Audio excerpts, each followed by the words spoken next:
Shalom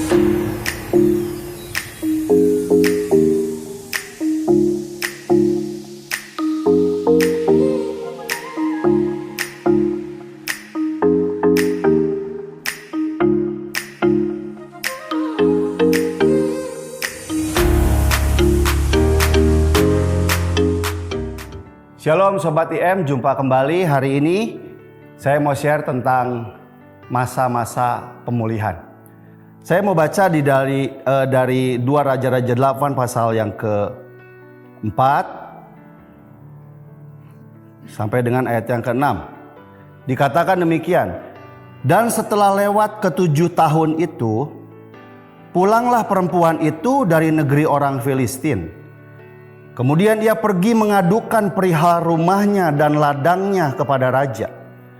Raja sedang berbicara kepada Gehasi, bujang abdi Allah itu, katanya, "Cobalah ceritakan kepadaku tentang segala perbuatan besar yang dilakukan oleh Elisa."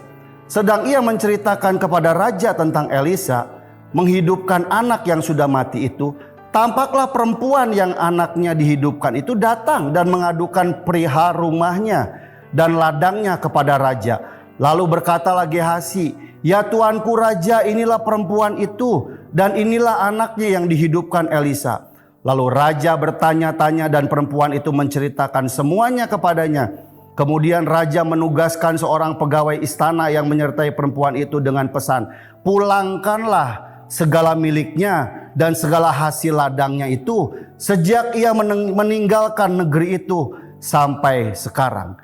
Raja berkata begini, "Pulangkan segala miliknya dan segala hasil ladangnya itu sejak ia meninggalkan negeri itu sampai sekarang." Nah, ceritanya begini, janda ini tuh sedang mengalami masa sulit, ya. Lalu Nabi Elisa tuh berkata, "Kamu harus pergi, tinggalkan negeri ini, ya, selama 7 tahun masa sulit itu, nanti kamu baru boleh pulang." Jadi janda yang punya anak yang sudah dibangkitkan ini, dia taat kepada apa yang dikatakan oleh Elisa. Lalu dia pergi, dia tinggalkan semuanya, ladangnya, dia tinggalkan rumahnya. Setelah 7 tahun, pulanglah janda ini. Nah, ketika janda yang itu pulang, itu di waktu yang bersamaan, raja itu sedang ngobrol dengan Gehasi, bujangnya Elisa. Dan dia bertanya begini, "Coba ceritakan tentang Elisa." Lalu Gehasi menceritakan bahwa Elisa itu melakukan mujizat membangkitkan anak seorang janda. Bayangkan, ketika mereka bicara gitu, tiba-tiba itu janda itu datang loh. Dan di waktu yang sama 7 tahun itu pas mereka bicara itu, pas juga dia pulang si janda ini, lalu mereka ketemu di situ. Tujuannya janda itu datang ke raja ini ngapain? Dia mau mengadukan perihal rumahnya dan ladangnya. Setelah dia cerita, maka raja ini berkata begini, ini yang ajaibnya, ini yang luar biasanya. Raja bilang begini, "Pulangkan semuanya." Rumahnya disuruh dipulangkan, lalu dipulangkan juga ladang dan hasil ladangnya 7 tahun. Bayangin. Jadi selama si janda ini pergi 7 tahun, itu ladang itu kan masih hidup tuh. Dan 7 tahun itu, bayangkan raja bilang hasilnya kembalikan semua. Ini ada pesan Tuhan buat kita semua. Saya percaya mungkin ada yang hadir hari ini. Setiap kita mengalami masa-masa kita pernah kehilangan. Masa-masa kita mungkin mengalami kehilangan hal-hal yang terbaik dalam hidup kita. Mungkin ada yang sedang kehilangan panggilan Tuhan. Mungkin ada yang saat ini sedang kehilangan mungkin pekerjaannya. Mungkin ada yang sedang kehilangan hal-hal yang paling berharga dalam hidupmu. Saya mau beritahu, ketika engkau kembali kepada apa yang Tuhan mau, engkau kembali mengalami hadirat Tuhan dalam hidupmu. Di masa-masa sulit seperti ini, saya sangat percaya bahwa Tuhan akan memulihkan hidup kita.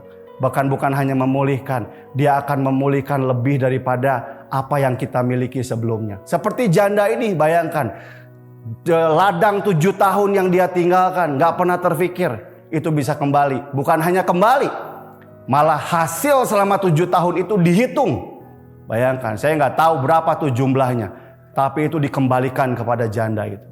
Dahsyat saudara. Kalau kita sungguh-sungguh bergaul dengan Tuhan, kita sungguh-sungguh hidup dengan Tuhan, saya percaya engkau akan mengalami masa-masa pemulihan yang demikian.